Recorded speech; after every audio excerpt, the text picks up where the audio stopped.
Welcome back to Jump Scare. I'm Betty. And I'm Chad.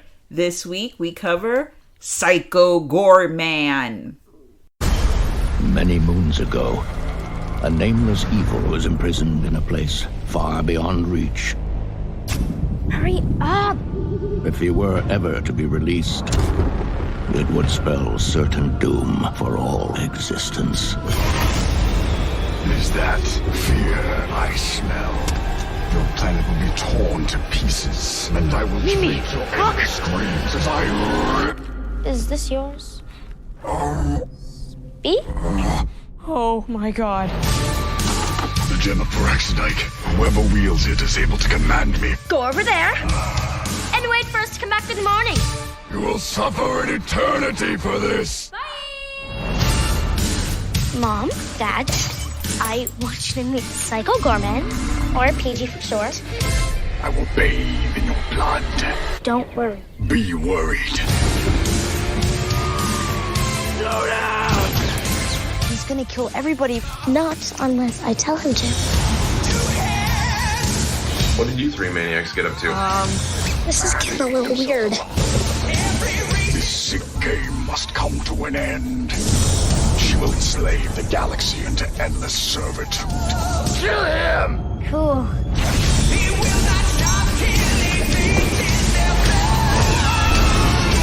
The ultimate evil has awoken.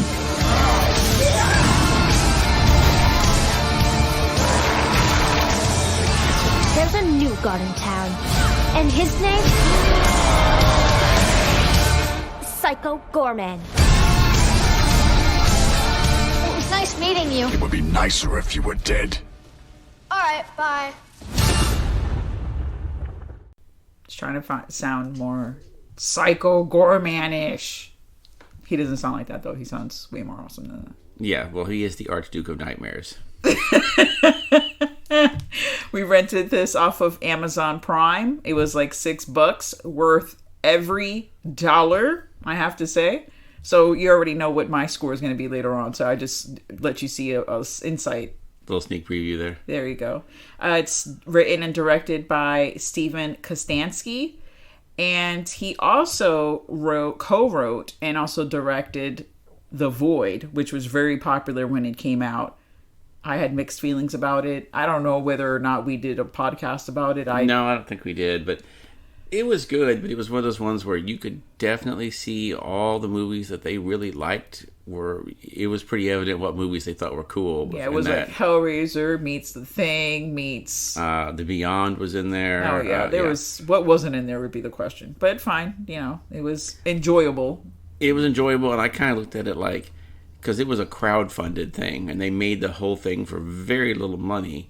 And I kind of looked at it like, hey, this is these guys' audition tape to do something better, Yeah. I mean, I have to say, though, production value, though, yes, they only stay literally inside the hospital, but, I mean, everything looked really fucking good. Yeah, well, that's probably the best way to do it. If you're going to have a limited amount of money, just set it in one place. Well, that kind of segues into the makeup effects because... Yeah, he has done a lot of makeup on shows that he didn't even direct. Now, he did direct Leprechaun Returns, which I haven't seen, but he also did the prosthetics on that. He's done makeup effects on Suicide Squad, Crimson Peak, Hannibal, which I can only imagine the kind of crazy shit he was doing on Hannibal, because that show was out of control. Even the Silent Hill, the one called Revelation, a couple of the Resident Evil movies. He's done some stuff. Everything. What hasn't he done? So this film, basically, when the film started, I was like, oh, this is The Gate. Because it reminded me so much of The Gate. You have these two kids playing in the backyard.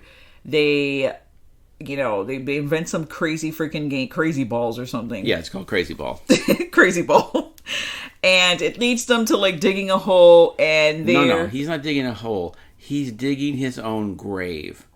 Because the sister says, if you lose, you have to dig your own grave. Oh, okay. So he has to dig a 6-foot hole in the ground so that she can bury him alive. That's the kind of girl she is. That should also tell you that, and I'm just going to say this now, the girl in the movie the character, she's insane. So that's the only reason why. I mean, there were parts of the movie where I was just like, what? Like, what is going on in this film? This fucking chick is crazy. Oh yeah, she's a hardcore sociopath. Yeah, big time. And like some, I don't know, I guess it's supposed to be lighthearted, but I felt bad. I was like, I hope there's like no child like this in the world, because this child needs some therapy. Yeah, she needs a lot of therapy. Fine, he's digging a hole, his own grave. And lo and behold, she finds some crazy looking amulet. Now you do, like all 80s movies, you know, from back in the day, there is like an opener where you have like the crawl, and it's going to tell you some back information, and all that information is about the ancient alien overlord, and where he came from, which also had a really crazy freaking name of the planet. Gygax. How could I forget that? Gygax. Yes. Which, of course, if you've ever played Dungeons and Dragons, the creator of that was Gary Gygax. So I feel like they might have been reaching for that there. That was not the only time where you noticed something from... Yeah, there was a lot of similar things.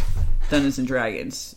So, yeah, but when you look at the picture of Steven, you are like, oh, okay, that just makes so much sense. This guy definitely plays D&D. He definitely played D&D and watched a lot of Star Trek. And apparently he worked on Star Trek some, so, you know, that makes sense.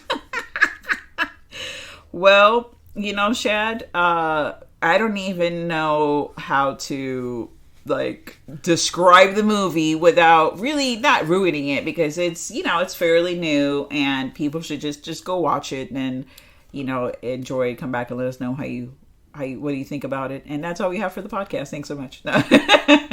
Well, you should mention you know, of course, when they find this amulet, it's hidden inside a like a crypt kind of thing. I don't know what you would call it, but they have to put in the secret code to open it, which it just shows her randomly just push them like in order, 1, 2, 3, 4, 5, and it opens. Then later we see one of the aliens on the other planet when they ask him, did you put like a particularly difficult code on that thing? And he's like, oh yes, the most difficult of all. Only the most brilliant mind could solve it. It was literally just like 1, 2, 3, 4, 5. She just punched him in order, so it wasn't that tough a code. Yeah, it's like the joke of like people were putting their codes like 00000 or 1, 2, 3, 4, 5. Yeah, your password is trust no one. You know, like they won't even allow that anymore. The last time I tried to use that on a website, they were like, no, we can't. You can't. That everybody knows that password now. It's not safe. So Psycho Goreman comes about, and let's just skip to the part where he's ripping some vagrants' heads off, because that's the part that I was just like, whoa! The effects are pretty freaking good. There is some times where you can see when Goreman is walking, or when he's like sitting and standing up, you can see the suit like kind of fold a little bit, but it doesn't take away. I mean, it didn't for me. I noticed it, but it didn't totally throw me out of the movie where I was just like, this is unbelievable. The shit that he says is magnificent. I mean, he is really, you know, this ancient overlord. He just wants to fucking kill everybody. That's like his number one thing. He has no care for children, puppies, babies, no one. Everyone is in his eye line of like murder. Yep. And the thing with the amulet is that the amulet allows whoever holds it to control him. So, of course, the amulet is being held by Mimi, the psychopath girl. And she immediately wants him to do things. Like, she just says right off the bat, pick my brother up and spin him around until he's sick. So she has no care about, you know, turning this monster loose on the world. And I love how she brings him back a TV and hooks the TV up and goes, here, you can watch some TV, and I brought you this magazine with hunky boys in it. And they have the line that I love where he looks at it and he like flips it open. There's like a boy like shirtless without shoes. But before he's like, I don't. He said, looking good. I don't care about hunky boys. And he looks at the picture and goes, or do I? Like, what the hell? He definitely has a personality. Yeah. He has a very big personality, which is, you know, fair because he's like fucking 8 feet tall. Like, how huge is this, like, person, man? Yeah, he was a pretty good giant. And, of course, this attracts the attention of the people who imprisoned Psycho Goreman thousands of years ago. Which I call them the round table of cool-looking aliens. Yeah, and there were so many of them on there. There were a few that were just like, at least one of them I could see easily have been in a Star Trek episode, just because he's just kind of a weird-looking guy with like a funny wig. But my favorite of the council that imprisoned him was the one that has the robotic body, and then he has like a bubble for the head, and inside the head is what looks like a skinned human face. And apparently it's very sensitive, because from time to time one of the other aliens will cover his eyes when something strange is happening. They're like, oh no, he doesn't need to see that. So he's a sensitive, like, head in a jar on a robot body. Yeah, it kind of reminds me of Yak. The Mars Attacks aliens. Yes, kind of looks like the shrunken. I mean, I know they had like a big bulbous head, like the exposed brain, but it's like if you shrunk that down, and you put him in, the huge like astronaut helmet, clear with a robot body, robot body. It's really cool looking. And when I saw that, I was like, the first remade Star Trek film should be fucking ashamed of themselves, because they're living in they're in the Federation. They're supposed to have all these amazing looking aliens, and this is the time to fucking show it, because now you could show it, because there's the fucking technology and everything's gonna look amazing. And then there was like 2 aliens in the whole movie, and this movie is like indie-esque movie, and it has like 6 fucking aliens, and they all have different looks, and they all look fucking great. Yeah, Star Trek could have easily done something like this. I mean, it didn't have to be a main character, but the guy working the console in the corner could have easily been this, like, alien that reminded me. He looks like a little bit like some of the aliens that are in Mass Effect, the one that looked kind of like the gray alien. He looked a little bit like the aliens from Mass Effect game. They could have had somebody like that in there easily, but they just always cheap out on it. They're like, oh, here's a guy with green hair. He's got a weird eyeball or something. Yeah, show me something different. Yeah, I really, really, really enjoyed the aliens. And they all had their own, personalities. Each of them wasn't... Yeah, they all had their own personality, and they all had a feel to them. Like, you kind of wanted to know all these people. You were like, I would totally... Especially later on when the people come to kill Psycho Goreman. I think my favorite that they sent was like the anthropomorphic tub of human body parts. It's just like a big tub full of human body parts. And blood. With arms and legs. I didn't even remember I don't remember if there's any eyes or anything. There's just like a circle where you can see the body parts floating in it. And it just sprays blood like a pressure sprayer at people. And you're like, what the hell is that? Yeah, there was a lot of creative thought behind every alien that they were gonna have in here, and it was shit that you have not seen. Like, it was all very, I mean, there might have been some similarities here and there, but overall the look of them was like they were fantastic. And I was interested in each and every one of them. I wanted to know all their backstories. Now, heading that table was a woman-esque, because we don't really know if she, what her sex is. I'm gonna assume she's a woman. And she was like a cross between the Weeping Angel from Doctor Who and like a robot. She's very crazy, cool looking, big wings, all white, blind. I mean, she doesn't have no like facial features. Because she's in like a whole like battle wear. Yeah. And of course, when shit goes wrong and you have, your arch nemesis is out there, you're going to have to go handle that shit yourself, because you can't let anyone else. They already failed by losing it's the gem of Praxidis, which is the thing that's controlling Goreman. That was already lost. So she's going to have to go down to Earth and take care of this. And she just conjures up some random, girl and literally makes her into like a flesh cube. And then takes over her body. Yeah, and the flesh cube, I mean, that scene is just so like Hellraiser-esque / like... Yeah, she literally just shrinks her into like, you see her just squished down, and there's just like a pulsing cube of human flesh that she just takes, and then is like, all right, I'll take her form now. What was your favorite part of the film? My favorite part is where they're playing the feel good music and they're riding around on the bike with Psycho Goreman, and they pass by a girl that just says, "Take the Halloween costume off. It's not Halloween, you freak." And he just looks at her and she just explodes into a pile of guts. So he just randomly murdered a child, and no one was even upset about it. The two on the bike just kind of laughed, like the brother and sister just kind of laughed, and they just keep on riding with him. No one was bothered by this. The humor is very dark. Now, I have to say there was a little friend that they had, little, boy next door kind of thing, that would come over and play with them. And Mimi did not want him to leave to go home because, she's very selfish. She only thinks of herself. So she decides, with the help of Goreman, she asked Goreman, Goreman asked her, "Do you want me to, have him be with you always?" And she says yes, and he becomes like a brain blob.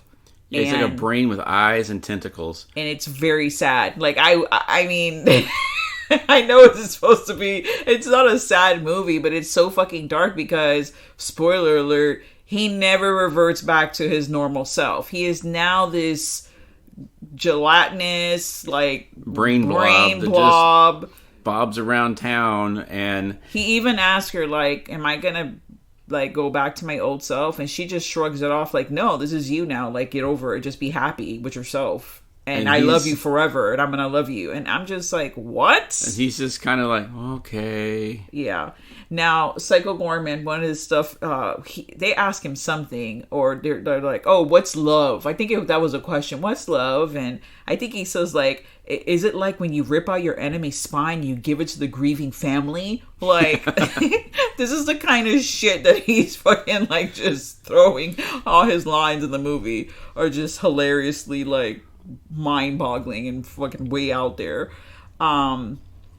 Oh man, the only semi-normal person in the whole fucking movie is Greg, which is Mimi's brother.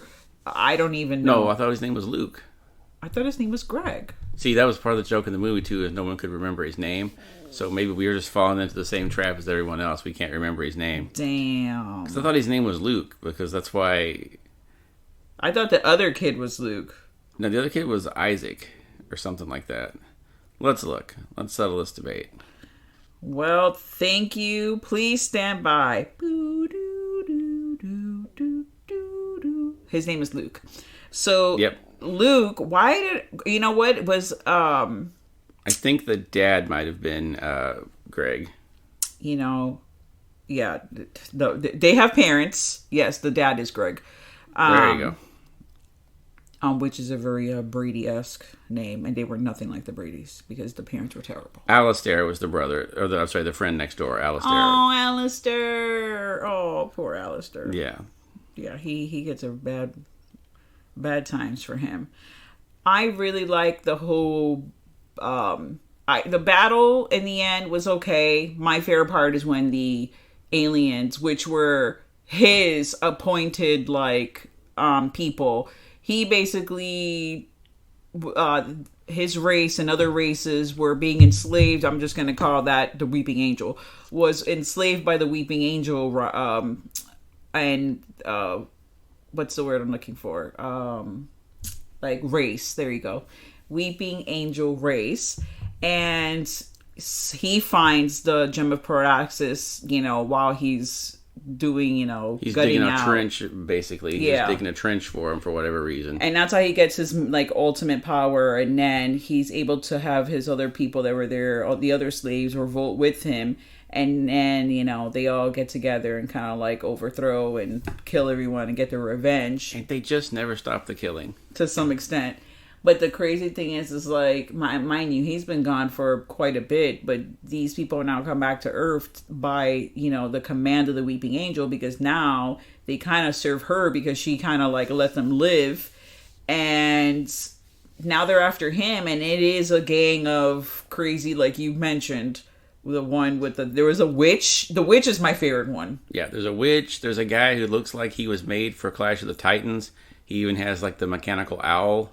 Or a mechanical owl bird thing on his shoulder, and yeah, they're all insane.